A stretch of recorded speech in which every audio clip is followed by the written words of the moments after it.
The term evidence-based is used frequently to describe many prevention programs utilized in school settings. But what makes a program evidence-based? And what criteria do experts use to give a program that evidence-based seal of approval? In this video, we'll explain the framework used to classify prevention programs along a continuum of confidence. We'll cover the 3 elements that characterize high-quality research studies. And finally, we'll show you how to use program registries to select high-quality programs that can meet your needs.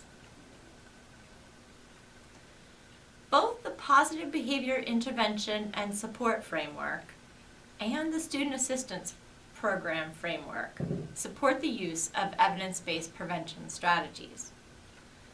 Even so, you might have the impression that evidence-based programs, or EBPs, are too complicated or expensive, and it might be tempting to utilize programs that seem easier to implement.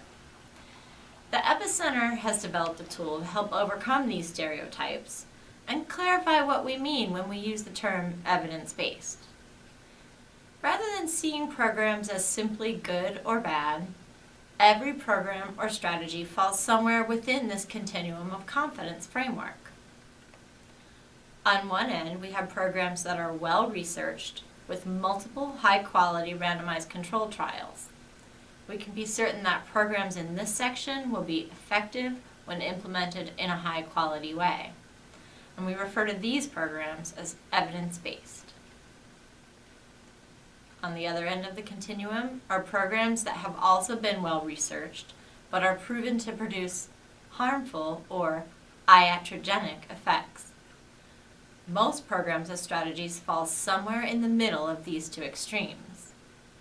Programs may have been shown to be effective or potentially harmful, or they may be promising practices or based on sound theory and research. In evaluating a program to place it on the continuum, we look to the following indicators. 1. Was effectiveness demonstrated in rigorous scientific evaluations, such as a randomized controlled trial? 2. Was effectiveness demonstrated in large studies with diverse populations or through multiple replications? And 3. Did the study show significant and sustained effects? Look for follow-up data showing that impacts were sustained at a minimum of 6 months post-program.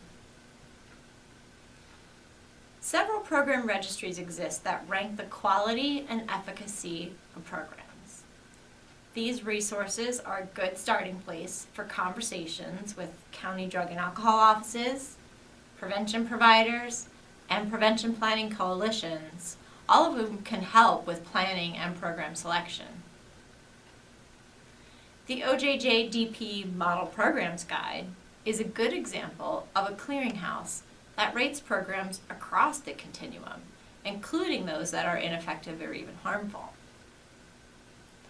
The Results First Clearinghouse is unique and useful in that it serves as a clearinghouse of clearinghouses and can be utilized to compare ratings across a variety of registries. If you plan to use any of these resources, just be aware that their methods for rating programs may differ, so be sure to understand the rating scheme being used.